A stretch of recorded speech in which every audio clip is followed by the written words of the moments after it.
नमस्कार दोस्तों, स्वागत है आपके अपने यूट्यूब चैनल ज्ञान फॉर एग्जाम में।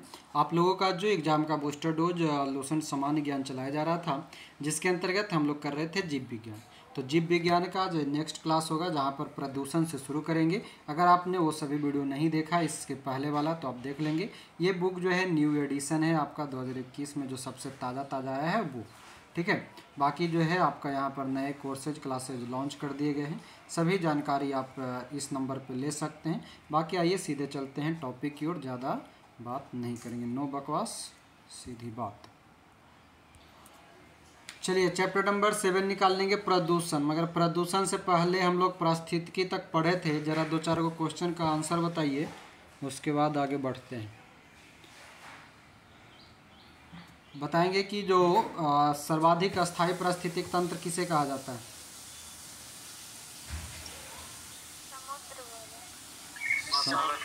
समुद्र या महासागर हो जाएगा, ठीक है। जो इकोलॉजी शब्द है वो कौन दिया था? Ecology Haeckel. हमको लगा कि कोई ट्रांसलेट भी बोलेंगे। सब होशियार हो गए। हाँ, इकोलॉजी हो जाएगा हेकल। इकोसिस्टम बोलेगा तो कौन सा इकोसिस्टम? टॉन्सले। और भी कल हम एक दो गो लिखवाए थे। एगो लिखवाए थे बायोडाइवर्सिटी, जैव विविधता, वो कौन दिया था? W Rosen, William Rosen. एक लिखवाए थे बायोलॉजिकल डाइवर्सिटी। बायोलॉजिकल डाइवर्सिटी बताएंगे, रेमंड दासमन। और एक लिखवाए थे biosphere, Edward Suez. Edward Suez. चलिए ठीक है, सब होशियार हैं, सबको याद हो गया। 2,4-D क्या है? खरपतवारनाशी है। पारिस्थितिकी विज्ञान केंद्र क्या कहाँ स्थित है? बंगलुरु में। हाँ बताइएगा, गैया भैंसिया बकरिया ये सब कैसा उपभोक्ता? प्राथमिक उपभोक्ता। और आदमी कौन सा उपभोक्ता? प्राथमिक और दूसरा और पहला उपभोक्ता, है ना। चलिए, हमने तनी मनी जानवरों को खाते, तनी मनी घास फूस भी खा लेते हैं, इसलिए दोनों में होते हैं। चलिए और क्या पढ़े थे हम लोग? पढ़े थे एक कि कुनैन जो होता है कहाँ पाया जाता है, किसके छाल में? सिनकोना वृक्ष के छाल में पाया जाता है। चलिए सबको लगभग याद है, हम लोग पारिस्थितिक पढ़ लिए थे। पारिस्थितिक जो है वो संरचनात्मक दृष्टि से कितने भाग में बांटा गया था? उसका क्या घटक है? जैविक और अजैविक है। जैविक घटक के कितने भाग? 3 भाग था, उत्पादक, उपभोक्ता और अपघटक। उत्पादक, उपभोक्ता और अपघटक। स्नेहा तुम बताएगी उत्पादक क्या होता है? उत्पादक किसको कहेंगे?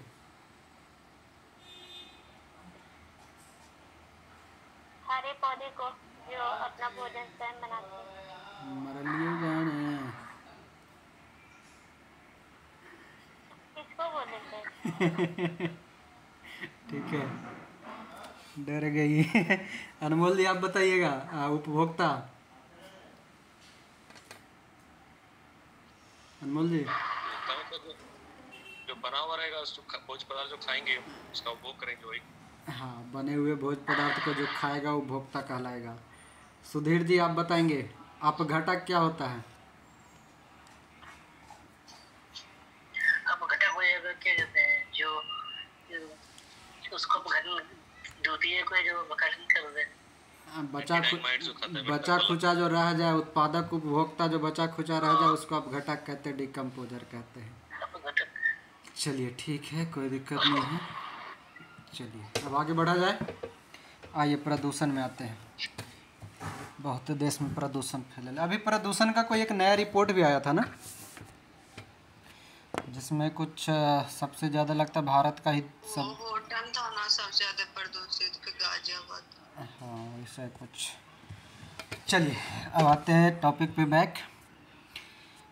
पीछे आपका रिवीजन हो गया धीरे धीरे।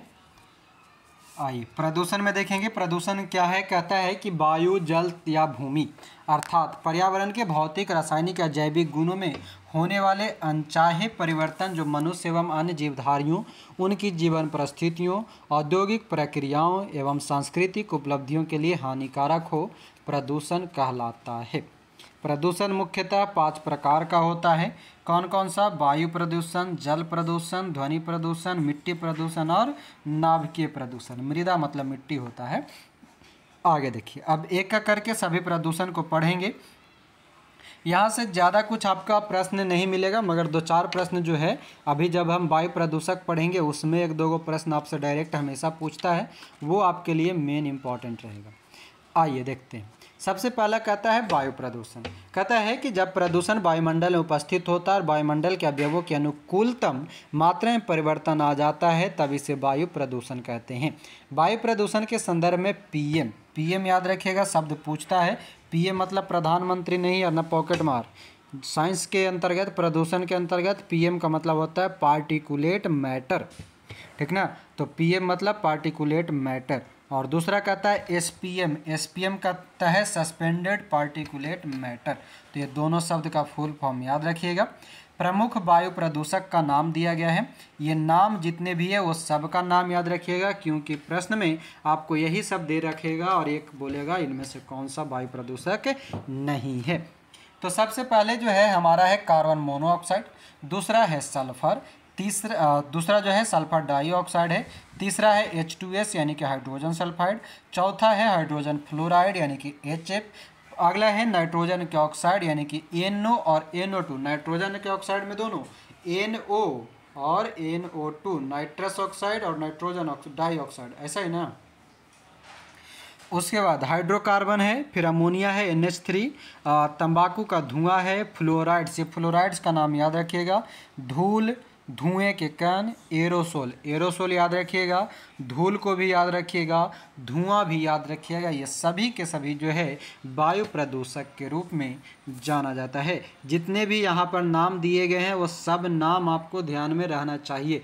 इन्हीं सभी में से ऑप्शन आपको छाट के देगा। CO हो, SO2 है, H2S है, हाइड्रोजन फ्लोराइड है, नाइट्रोजन के ऑक्साइड है, अमोनिया है, हाइड्रोकार्बन है, फ्लोराइड्स है, धुआं है, धूल है, तंबाकू के धुआं है और एरोसोल है। ये सभी के सभी हमारा क्या है? एक तरह से वायु प्रदूषक है। आगे कहता है कि वायु प्रदूषक एस्बेस्टोस, धूल, फेफड़ा। ध्यान दीजिएगा, यहाँ पर 3-4 गो है और तीनों चारों सबका अपना अपना काम है।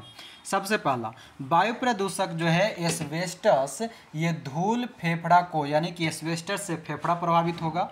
शीशा जो है उदर को प्रभावित करेगा, पारा जो है रक्त संचरण को प्रभावित करेगा, और कार्बन मोनोऑक्साइड मस्तिष्क को प्रभावित करता है। यानी कि एक लाइन में हमारे पास 4 गो क्वेश्चन है। एस्बेस्टस से फेफड़ा, शीशा से उदर, पारा से रक्तधारा, कार्बन डाइऑक्साइड से मस्तिष्क। ये चारों का चारों याद रखिएगा। यहाँ से अक्सर पूछता है, सबसे ज़्यादा पूछता है एस्बेस्टस वाला, कि एस्बेस्टस के कारण जो है मृत्यु हो जाता है, प्रभावित क्या होता है? तो फेफड़ा प्रभावित होता है। एक शीशा वाला पूछेगा तो शीशा वाला से पेट यानी कि उदर प्रभावित होता है, ठीक है, इंटेस्टाइन वगैरह। आइए कहता है कि sulphur dioxide SO2, sulphur trioxide SO3, nitrogen oxide NO वातावरणीय जल के साथ क्रिया करके सल्फ्यूरिक अम्ल तथा सल्फ्यूरस अम्ल तथा नाइट्रिक अम्ल का निर्माण करते हैं। वर्षा जल के साथ ये अम्ल पृथ्वी पर आ जाते हैं और अम्ल वर्षा कहलाता है। अब यहाँ पर आपको जो याद रखने वाली चीज़ है, यहाँ पर 3 गो मैटर दिया हुआ, देखिएगा कौन कौन सा। एक तो SO2, दूसरा SO3, तीसरा NO। कहीं कहीं पर आपको फंसाने के लिए NO और NO2 भी रहता है, यानी कि नाइट्रोजन ऑक्साइड और नाइट्रोजन डाइऑक्साइड। तो यहाँ पर ध्यान रखिएगा, जो अम्ल वर्षा के रूप में है SO2, NO और SO3 के साथ साथ जब सल्फ्यूरिक अम्ल या सल्फ्यूरस अम्ल तथा नाइट्रिक अम्ल का निर्माण करता है तो क्या होता है? अम्ल वर्षा एसिड रेन के रूप में वो नीचे आता है। प्रकाश रासायनिक धुआं के लिए ब्राउन एयर शब्द का प्रयोग किया गया है। शब्द याद रख लीजिएगा, ब्राउन एयर क्या होता है, तो प्रकाशीय रासायनिक धुआं को ब्राउन एयर कहा जाता है। वातस्फीति यानी कि एम्फेसिज्मा क्या कहता है कि वायु प्रदूषण से होने वाला एक खतरनाक रोग है जो फेफड़ा को प्रभावित करता है। किसको प्रभावित करेगा, फेफड़ा को प्रभावित करेगा। एम्फेसीमा या वातस्फीति किससे होने वाला है, तो वायु प्रदूषण से होने वाला है और फेफड़ा को प्रभावित करता है।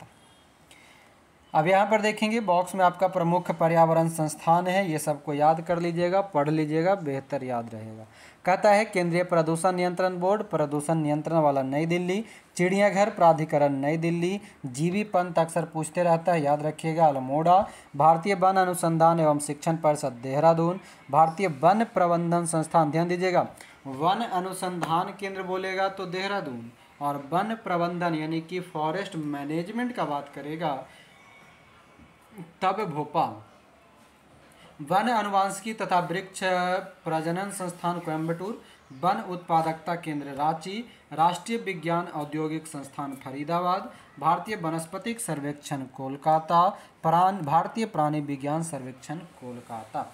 तो ये सभी के सभी बॉक्स आपको याद रखना पड़ेगा, इसमें हम कुछ नहीं कर सकते हैं।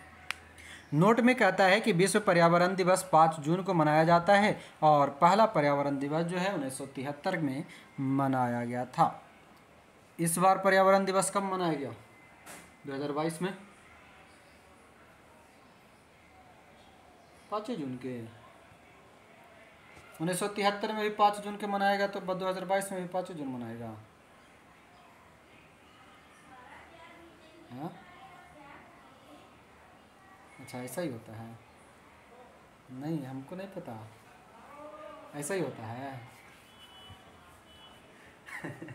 हाँ ऐसा ही होता है, जो डेट में एक बार मनता है वही मनाया जाता है, ठीक ना। अब ये ना कहे लगे कि सर रक्षाबंधन पिछला बार कुछ और तारीख के था, कल है वो, ऐसा नहीं। रक्षाबंधन ये सब जो चलता है वो मुहूर्त के अनुसार, सूर्य और चंद्रमा के अनुसार चलता है, और ये सब जो डेट जो निर्धारित, हाँ और जब मन करे तब बांध दीजिएगा, बांधिएगा तो हाँ अच्छा जहिया रहे, बांधिएगा तो जो मिलने रहेगा वही मिलेगा। हमर बहन के 5 रुपया से ज़्यादा मिलवे नहीं करता है, 5-5 का सिक्का। अरे पंडित जी के पास चलेगा तो दोनों दिन बंधवा देंगे, दोनों दिन आकर दक्षिणा ले लेंगे, ठीक है। चलिए आइएगा आगे। क्या कहता है कि पर्यावरण दिवस हो गया 5 जून को, और ये याद रखिएगा स्टैटिक जीके में अक्सर पूछा जाता है कि प्रथम विश्व पर्यावरण दिवस कब मनाया जाता है, 1973 ईस्वी में मनाया जाता है। कहता है कि पेरोक्सी एसिटिल नाइट्रेट, ये क्या है, पैन, पैन जो है एक पेरोक्सी एसिटिल नाइट्रेट है जो कि एक गौण प्रदूषक है। ये पैन हमारा पैन कार्ड वाला नहीं है, परमानेंट अकाउंट नंबर नहीं है, ठीक है, ये है आपका पेरोक्सी एसिटिल नाइट्रेट। आगे 3 दिसंबर 1984 को भोपाल की यूनियन कार्बाइड फैक्ट्री जो उर्वरक बनाती थी में मिथाइल आइसोसाइनाइड MIC के कारण दुर्घटना हो गई थी 3 दिसंबर 1984 को। दूसरा है जल प्रदूषण। जल प्रदूषण कहता है कि जल से अवांछनीय कारकों या पदार्थों के जुड़ जाने को जल प्रदूषण कहते हैं। पृथ्वी पर उपलब्ध जल की मात्रा का केवल 2.5 से 3% ही स्वच्छ है, यानी कि पीने का पानी जो है हमारा 2.5 से 3% है, बाकी सब जो 97% है वो क्या है, खारा जल है। जल प्रदूषण के स्रोत क्या है, तो जल प्रदूषण मुख्यतः carbonate, chloride, sodium bicarbonate, magnesium, potassium के sulphate, ammonia, carbon monoxide, carbon dioxide एवं औद्योगिक अपशिष्ट के जल में घुल जाने से होता है। समुद्र जलीय प्रदूषण सल्फर युक्त भारी धातु, हाइड्रोकार्बन, पेट्रोलियम पदार्थ के जल से में घुलने से होता है। आखिरी लाइन याद रखिएगा, समुद्र जलीय प्रदूषण सल्फर युक्त भारी धातु, हाइड्रोकार्बन, पेट्रोलियम ये सभी के घुलने से होता है। नोट में कहता है कि भारत के कुछ भागों में भूमिगत पेयजल में आर्सेनिक तथा फ्लोराइड नामक प्रदूषक पाया जाता है, यानी कि पानी में क्या पाया जाएगा, आर्सेनिक और फ्लोराइड पाया जाएगा। भूमिगत जल प्रवाह के साथ नीचे की ओर बहने वाले प्रदूषक को निच्छालक यानी कि हिंज कहते हैं। डेफिनेशन इसका याद रखेंगे, जब भूमिगत जल प्रवाह होगा यानी कि भूमि के अंतर्गत जो नीचे की ओर जो बहने वाले प्रदूषक होगा उसे निक्षालक कहा जाता है। वाइल स्पिल्स क्या है? तो कहता है कि वाइल टैंकर से रिसा हुआ तेल सागरीय जल की सतह पर शीघ्रता से फैल जाता है। इस तरह जलीय सतह पर फैले तेल को ही वाइल स्पिल्स कहते हैं। नॉर्मली हम लोग के यहाँ अगर पानी वगैरह पे तेल गिर जाए तो देखते हैं कि वो तेल ऊपर तैरता रहता है, उसी को हम क्या कहते हैं? वाइल स्पिल्स कहते हैं। पारायुक्त जल पीने से मिनीमाता रोग होता है, ये आपको याद रख लेना है। एक होता है इटाई रोग, हाँ इटाई कैडमियम के कारण होता है। चलिए ठीक है। कहता है कि एस्बेस्टस के रेशों में से युक्त जल के सेवन करने से एस्बेस्टोसिस नामक जानलेवा रोग हो जाता है। एस्बेस्टस के उपयोग से एस्बेस्टोसिस। नदियों में जल प्रदूषण की माप ऑक्सीजन की घुली हुई मात्रा से करते हैं, ये नोट याद रखिएगा, बढ़िया ये नोट है। तीसरा है ध्वनि प्रदूषण। ध्वनि प्रदूषण कहता है कि वातावरण में चारों ओर फैली अनिश्चित या अवांछनीय ध्वनि को ध्वनि प्रदूषण कहते हैं। ध्वनि प्रदूषण के स्रोत क्या है? तो ध्वनि प्रदूषण का स्रोत ऊंची आवाज़ या शोर है, चाहे वह किसी भी प्रकार का उत्पन्न हो। नोट में कहता है कि प्राध्वनिक जेट ओजोन परत को पतला करके प्रदूषण पैदा करता। प्राध्वनिक जेट जो है ओजोन परत को पतला करके प्रदूषण पैदा करता। आगे अगला है मृदा प्रदूषण यानी कि मिट्टी सॉइल पॉल्यूशन। ये कहता है कि मिट्टी भूमि का विकृत रूप मतलब जमीन का जो विकृत रूप होता है मिट्टी प्रदूषण कहलाता है। मिट्टी प्रदूषण के स्रोत क्या है? तो अम्लीय वर्षा, खान से प्राप्त जल, उर्वरक एवं कीटनाशक रसायन का अत्यधिक प्रयोग, कूड़ा करकट, औद्योगिक अपशिष्ट, खुले खेतों में मल विसर्जन, ये सभी मिट्टी प्रदूषण के मुख्य स्रोत हैं। पांचवा है हमारा नाभिकीय प्रदूषण न्यूक्लियर पॉल्यूशन, जो कहता है कि यह प्रदूषण रेडियो एक्टिव किरणों से उत्पन्न होता है। ये पॉइंट खाली याद रखिएगा। नाभिकीय प्रदूषण किससे होता है? तो रेडियो एक्टिव किरणों से होता है। कौन कौन सा स्रोत है इसका? तो कहता है कि चिकित्सा में उपयोग होने वाली किरणों से प्राप्त प्रदूषण, परमाणु भट्टी में प्रयुक्त होने वाला ईंधन, नाभिकीय शस्त्रों के उपयोग में उत्पन्न प्रदूषण, परमाणु बिजली से निकलने वाले अपशिष्ट पदार्थों से उत्पन्न प्रदूषण, शोध कार्य में प्रयुक्त रेडियोधर्मी पदार्थ से उत्पन्न प्रदूषण, सूर्य की परावैंगनिक किरण, और F नंबर याद रख लीजिएगा, सूर्य की परावैंगनिक किरणों से उत्पन्न प्रदूषण। ये सभी के सभी नाभिकीय प्रदूषण के उदाहरण है। ये सब कुछ खास नहीं है। कभी कभी आपको ऑप्शन में कागज दे देगा कि इसमें से कौन सा है नहीं है, वो चूज करने के लिए। नोट देखेंगे, नोट बड़ा इंपॉर्टेंट है और याद रखिएगा स्टैटिक में भी ये पूछा जाता है। कह रहा है कि अमेरिका में 28 मार्च 1979 को 3 माइल आइलैंड रिएक्टर में भीषण घटना हुई। यानी कि आपको यहाँ पर एक प्रश्न मिल गया, क्या 3 माइल आइलैंड कहाँ है? तो अमेरिका में। रिएक्टर में होने वाली दुर्घटनाओं में सबसे अधिक हानिकारक व भीषण दुर्घटना 26 अप्रैल 1986 को यूक्रेन के चेरनोबिल स्थित एक रिएक्टर में घटी, जिसमें एक रिएक्टर इकाई की छत तक गल गई थी। कभी कभी पूछता है कि चेरनोबिल घटनाक्रम कब हुआ था? तो चेरनोबिल जो है 1986 में हुआ था, जो कि यूक्रेन में स्थित है। तो ये तो चेरनोबिल 1986 में हुआ। भोपाल गैस त्रासदी कब हुआ था? भोपाल वाला 1984, यानी कि 84 के 2 साल बाद 86 में चेरनोबिल हुआ। हाँ आइए आगे कहता है कि प्रदूषकों का दीर्घकालिक प्रभाव, जिसमें एक तरफ है प्रदूषक, दूसरी तरफ है प्रभाव। अगर कार्बन मोनोऑक्साइड से प्रदूषित रहेंगे तो लीवर और किडनी क्षति हो जाएगी। ठीक है। नाइट्रोजन के ऑक्साइड से क्या होगा? तो कैंसर हो जाएगा। धूल कण से क्या होगा? तो श्वास संबंधी रोग हो जाएगा। सीसा से क्या होता है? केंद्रीय नर्वस सिस्टम दुष्प्रभावित होता है। सीसा से क्या होगा? नर्वस सिस्टम दुष्प्रभावित होता है। तो ये था आपका प्रदूषक का दीर्घकालीन प्रभाव, और उसके साथ कुछ प्रदूषक ये सभी का काम तमाम, और इसी के साथ प्रदूषण भी काम तमाम।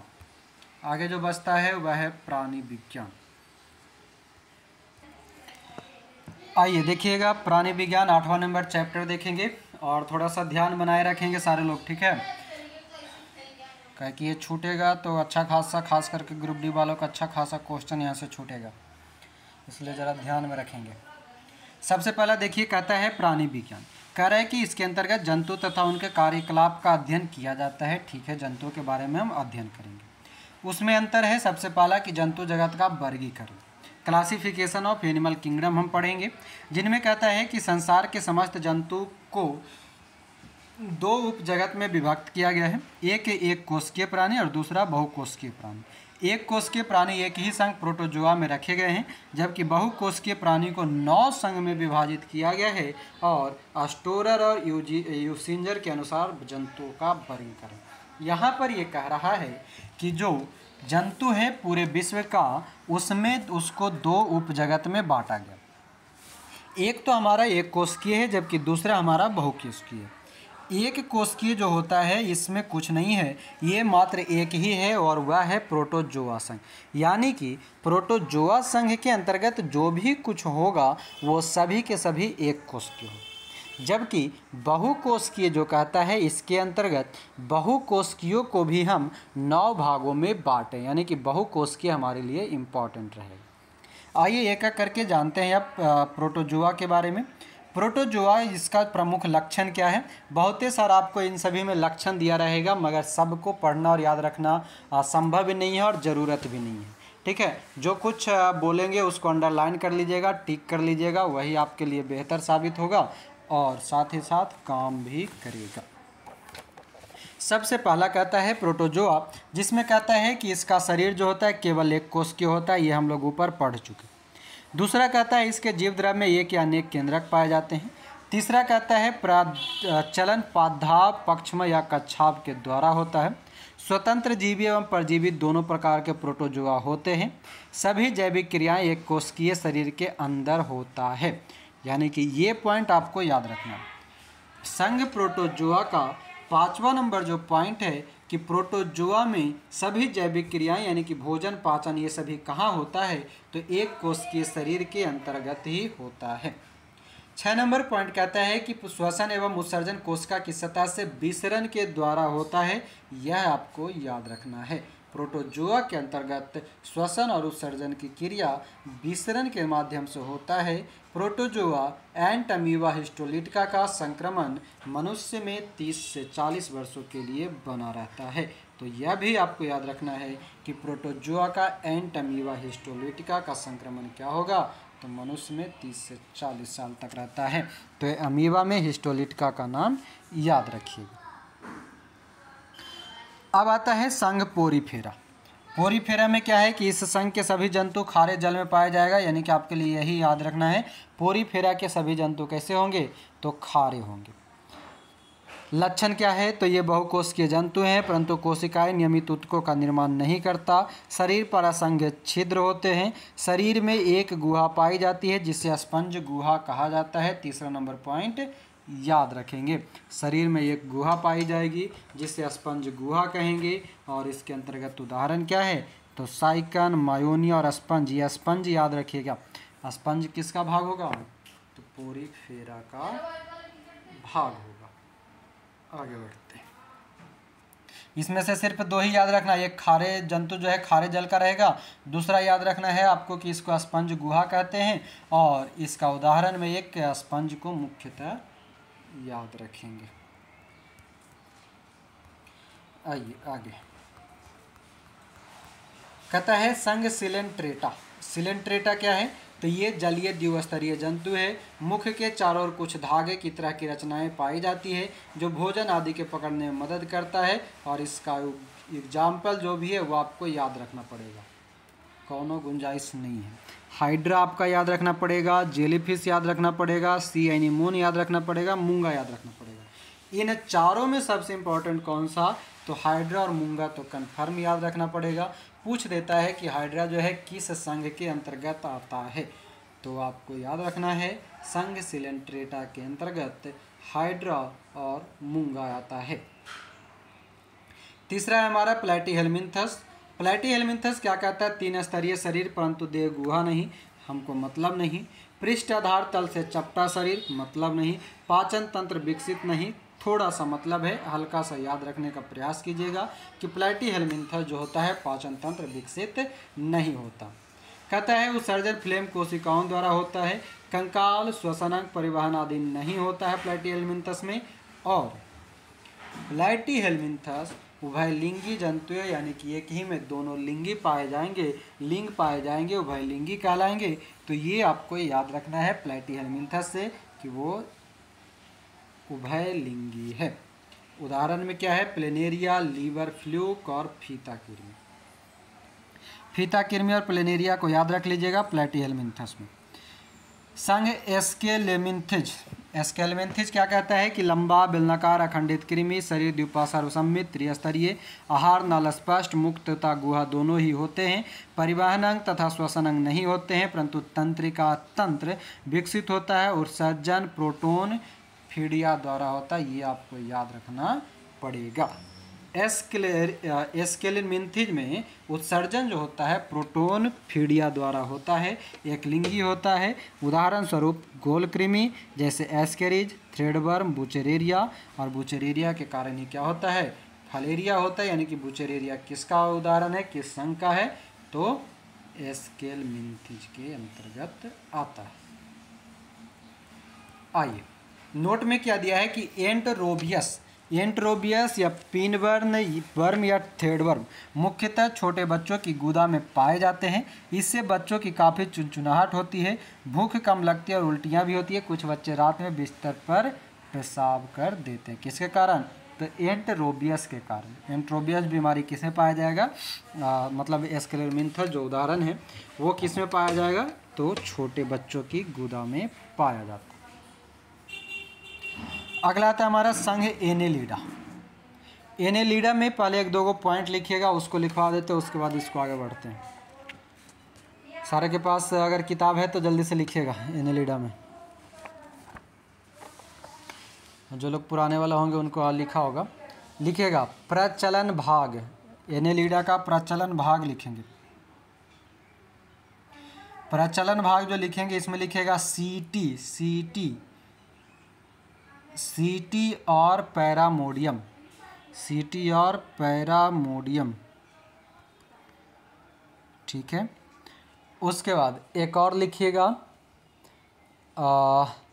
जो उदाहरण दिया हुआ है केचुआ जोक नेरिस, उसके जगह पर एक और लिखिएगा हीरुडिनेरिया, हीरुडिनेरिया।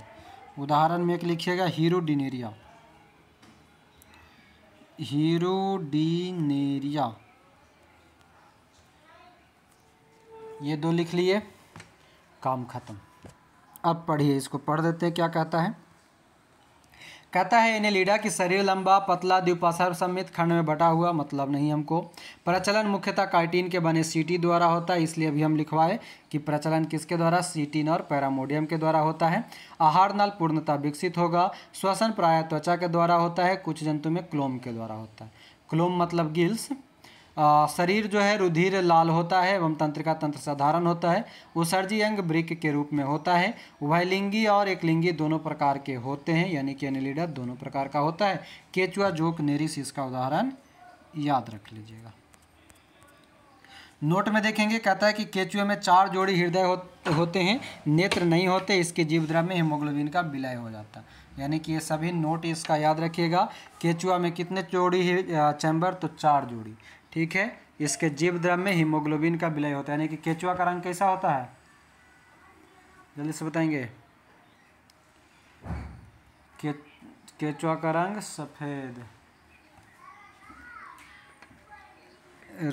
तो रंगहीन है, ठीक तो है। विलय हीमोग्लोबिन का विलय हो जाता है। केचुआ तिलचट्टा इस समय। केचुआ का कभी वो देखें रक्त रंगहीन दिखेगा। चलिए अब आइए आर्थ्रोपोडा। आर्थ्रोपोडा क्या कहता है, 3 भाग में विभक्त होगा, सिर, वक्ष और उदर। इसका पाद संधियुक्त होगा। रुधिर परिसंचरण तंत्र खुले प्रकार का होगा। इसकी देह गुहा हीमोसील कहलाती है, आपको याद रखना। हीमोसील देह गुहा जो है क्या कहलाती है, आर्थ्रोपोडा कहलाती है। ट्रेकिया गिल्स, बुक लंग्स, सामान्य सतह आदि श्वसन अंग है। यह प्रायः एकलिंगी होते हैं एवं निषेचन शरीर के अंदर होता है आर्थ्रोपोडा में। और उदाहरण में क्या है, तिलचट्टा, झींगा मछली, केकड़ा, खटमल, मक्खी, मच्छर, मधुमक्खी, टिड्डी, जितना भी कीड़ा मकोड़ा है सब इसी में। कीटों में 6 पाद और 4 पंख होते हैं, ये वाला अक्सर फंसाता है, ये लाइन याद रखिएगा। जितने भी कीट होंगे उसमें 6 गो पैर होगा और 4 गो पंख होगा। कॉकरोच के हृदय में 13 गो चैम्बर होगा। चींटी एक सामाजिक जंतु है जो श्रम विभाजन प्रदर्शित करता है। दीमक भी एक सामाजिक कीट है जो निवाह कॉलोनी में रहती है, यानी कि दीमक का घर क्या कहलाता है, कॉलोनी कहलाता है। तो ये हो गया उसके आगे आइए, अब शुरू होगा इम्पोर्टेंट वाला। कहता है सन इकाइनोडर्मिटा। इकाइनोडर्मिटा क्या है? तो सभी जंतु समुद्री होगा, ठीक है। संवहन तंत्र पाया जाएगा। प्रचलन भोजन ग्रहण करने हेतु नालपाद होते हैं जो संवेदी अंग का कार्य करता। तंत्रिका तंत्र में मस्तिष्क विकसित नहीं होता, इकाइनोडर्मा का बात कर रहा है। पुनरुत्पादन की विशेष क्षमता होती है, ठीक है। इकाइनोडर्मा का 5वां नंबर पॉइंट अंडरलाइन कर लेंगे। उदाहरण क्या कहता है? Jellyfish, sailfish, crayfish, silverfish, cuttlefish, starfish, hagfish, रोजरफिश, ब्रिटल स्टार, ये सभी के सभी क्या है? तो क्या था? इकाइनोडर्मिटा क्या है? इकाइनोडर्मिटा के रूप में ये सभी उदाहरण है। नोट कहता है कि अरस्तु लालटेन का कार्य भोजन को चबाना है। अरस्तु लालटेन का कार्य भोजन को चबाना है। यह समुद्री अर्चिन में पाई जाती है। ये क्या है? अरस्तु लालटेन है, ठीक ना। अरस्तु लालटेन का कार्य होता है भोजन का चबाना, तो ये आपका भोजन का चबाना होगा। सब जागे हुए हैं जी कि खराटा मार रहे हैं? जागे हुए हैं तो जल्दी से पहले बताइए तो हीमोसील किसके देह गुहा को कहा गया है?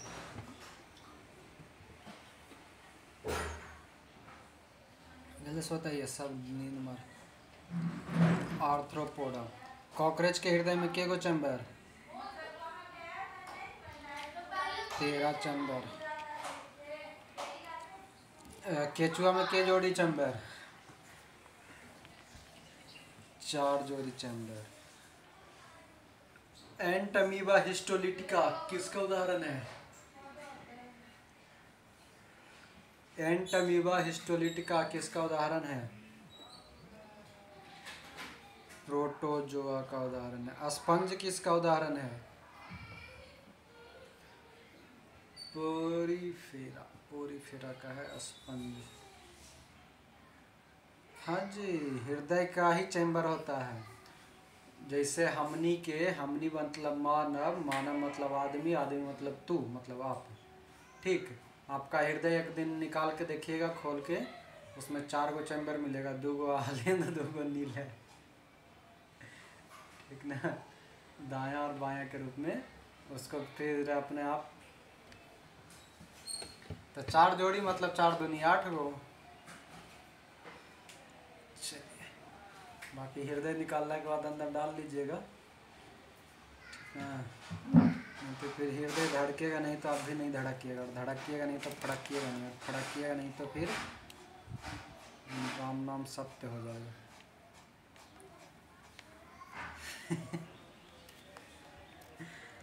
चलिए आगे बढ़ते हैं। नींद भाग गया सबका? मोलस्का देखेंगे अब। मोलस्का में क्या कहता है कि शरीर 3 भाग में विभक्त होगा, सिर, अतरांग और पाद। इसमें श्वसन जो है गिल्स और ट्रिनिडिया द्वारा होगा। इसमें कवच सदैव उपस्थित होता है मोलस्का में। मोलस्का वाला कवच वाला पॉइंट याद रखिएगा, पूछता है।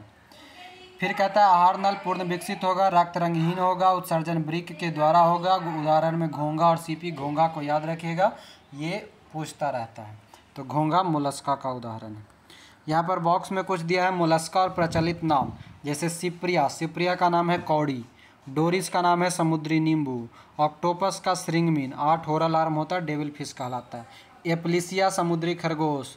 कुंडलिनी उद्यान घोंघा। सिपिया कटल फिश। ये बॉक्स वाइज याद रखिएगा, ठीक है। ये बॉक्स अभी याद रखेंगे, आगे आएगा और कुछ कुछ वहाँ पर फिर से पूछेंगे हम। चलिए ये हो गया आपका संघ मोलस्का। आइए कॉर्डेटा।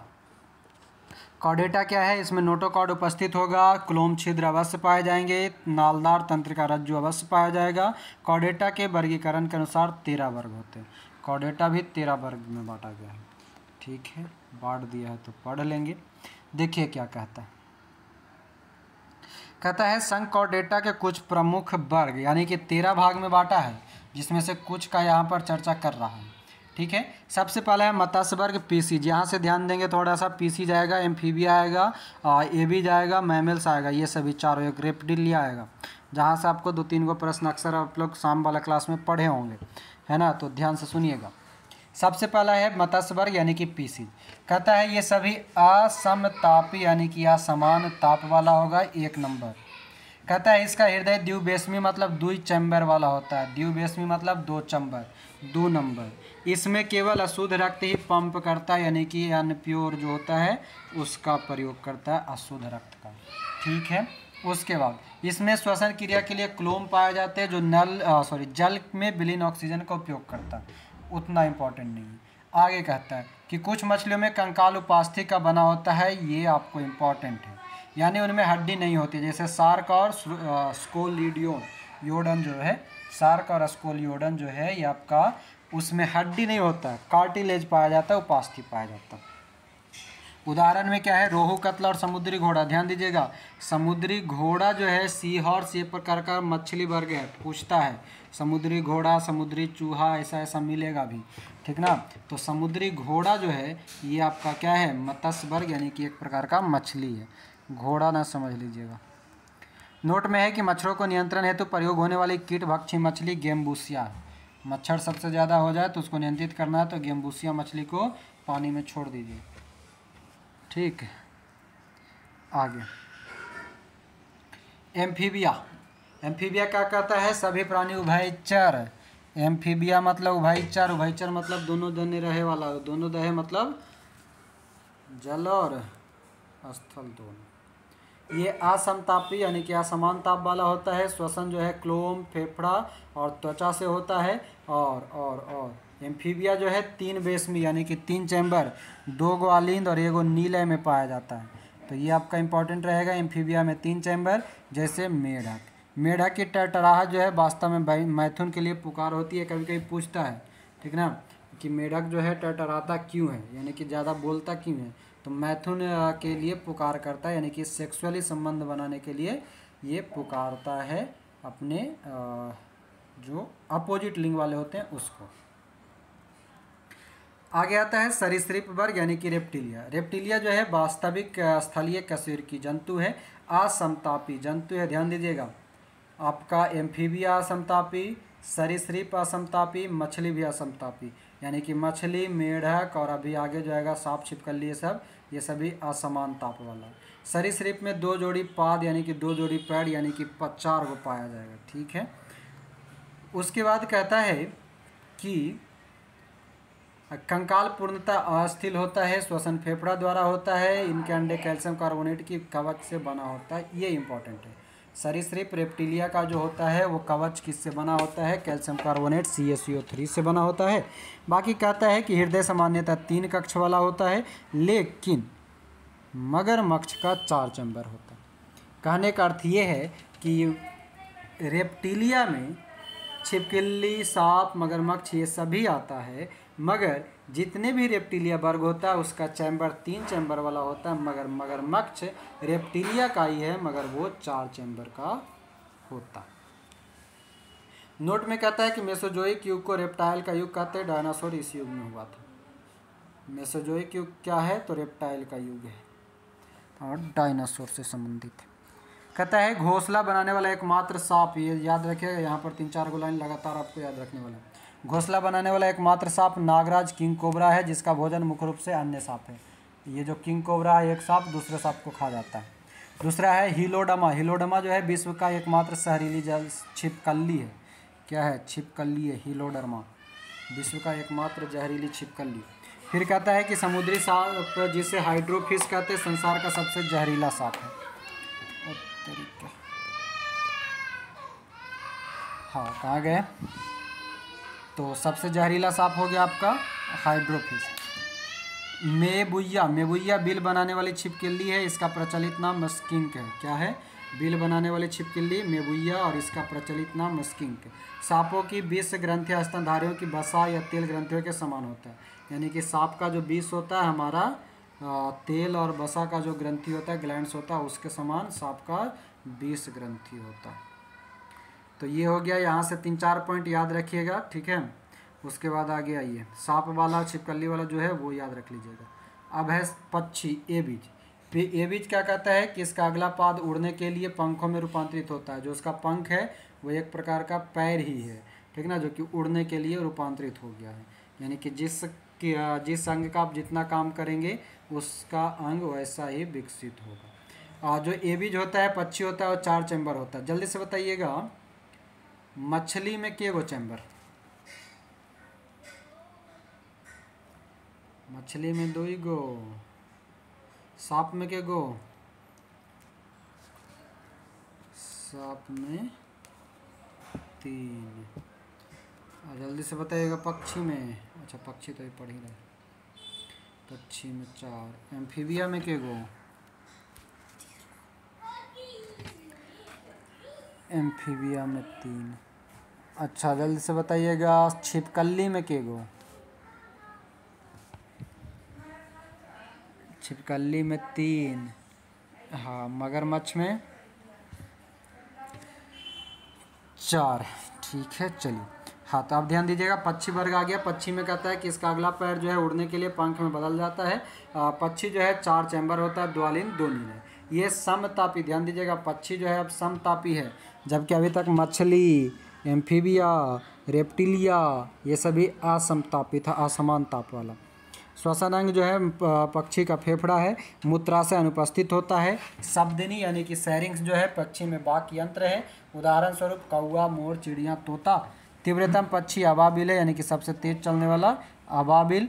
उड़ न सकने वाले पक्षी कीवी और एमू। कीवी कहाँ पाया जाता है बताइए तो? कीवी कहीं का मतलब नेशनल है, वो न्यूजीलैंड का पक्षी चिन्ह है मतलब कि। चलिए, और एमू कहाँ पाया जाएगा? ऑस्ट्रेलिया, ये सब ठंडे प्रदेश में पाया जाएगा। चलिए, सबसे बड़ा जीवित पक्षी शुतुरमुर्ग, सबसे छोटा हमिंग बर्ड। बताइए तो वह कौन सा पक्षी है जो उल्टा उड़ता है? चमगादड़ उल्टा उड़ता है, हमिंग बर्ड। हमिंग बर्ड होता है। चमगादड़ तो, अच्छा चमगादड़ अंधा होता है, किसके कारण अपना आगे की रुकावट को पहचानता है? परावैंगनिक किरण के कारण, पराध्वनिक अल्ट्रासोनिक के कारण होता है। चलिए ठीक है। अब कहता है कि आर्कियोप्टेरिक्स जुरैसिक युग का सर्व पुरातन पक्षी है जो सरीसृप तथा पक्षियों के बीच का योजक कड़ी है। आर्कियोप्टेरिक्स क्या है? तो जुरासिक युग का सर्व पुरातन पक्षी है जो सांप और पक्षी के बीच का योजक कड़ी है। पेंगुइन चिड़िया अंटार्कटिका में पाई जाती है। भारत का सबसे बड़ा चिड़ियाघर अलीपुर कोलकाता एवं विश्व का सबसे बड़ा चिड़ियाघर क्रूजल नेशनल पार्क दक्षिण अफ्रीका में है। तो ये इतना हो गया आपका पक्षी से संबंधित। बड़ का भारत का, छोड़ और विश्व का, दोनों याद रख लीजिएगा। अब आते हैं मैमल में, यानी कि स्तनी वर्ग मैमेलिया।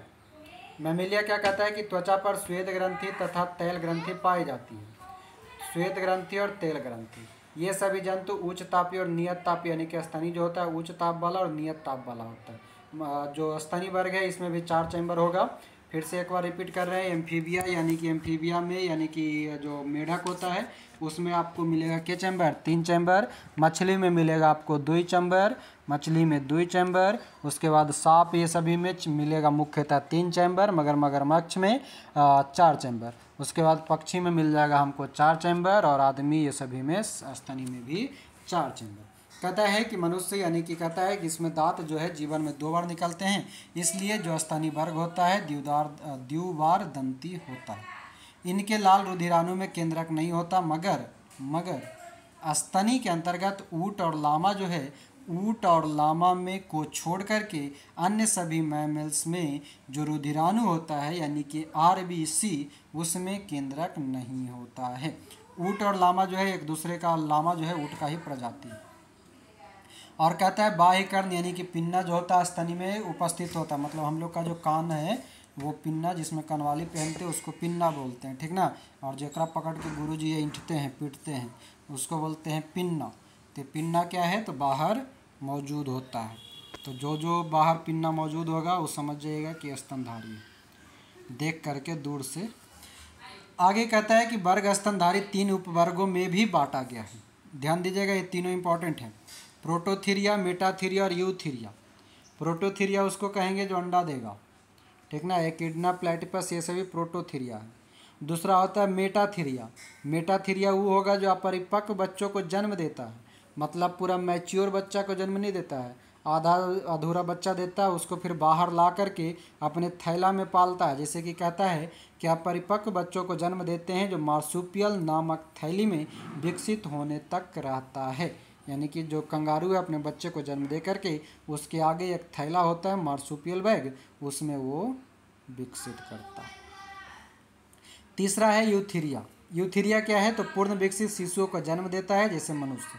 यानी कि प्रोटोथीरिया अंडा देगा, मेटाथीरिया अपरिपक्व रहेगा, यूथीरिया पूरा रहेगा और यूथीरिया के अंतर्गत मनुष्य आता है। स्तनधारी वर्ग में रक्त का सबसे अधिक तापमान बकरी का होता है, औसत लगभग 39 डिग्री सेल्सियस। डकबिल्ड प्लेटिपस नामक विषैला स्तनी है। डकबिल्ड क्या है? तो एकमात्र विषैला स्तनी यानी कि मैमल्स के रूप में डकबिल्ड प्लेटिपस है। समुद्री व्हेल में लिम्ब फ्लीपर में परिष्कृत होते हैं। जो लिम्स होता है वो फ्लीपर बन जाता है। और फ्लीपर के साथ साथ ये प्राणी जगत का जो था जंतु जगत का वर्गीकरण ये हमारा समाप्त होता है। आगे आएगा हमारा जंतु तक यानी कि एनिमल टिश्यू। एनिमल टिश्यू के अंतर्गत हम लोग बहुत सारे विशेष जंतुओं के बारे में पढ़ेंगे। जंतु मतलब अपने बारे में पढ़ने वाले हैं, ठीक है। तो जंतु जगत एक नया चैप्टर मिलेगा आपको एनिमल टिश्यू के रूप में, जहाँ से हम पढ़ेंगे ब्लड वगैरह के बारे में, उत्तक के बारे में कुछ पढ़ेंगे। तो ये भी इम्पॉर्टेंट रहेगा, इसको भी पढ़ लेंगे, ठीक है। बाकी मिलेंगे इसके साथ अगले क्लास में। अभी के लिए आपका बहुत बहुत धन्यवाद। जय हिंद।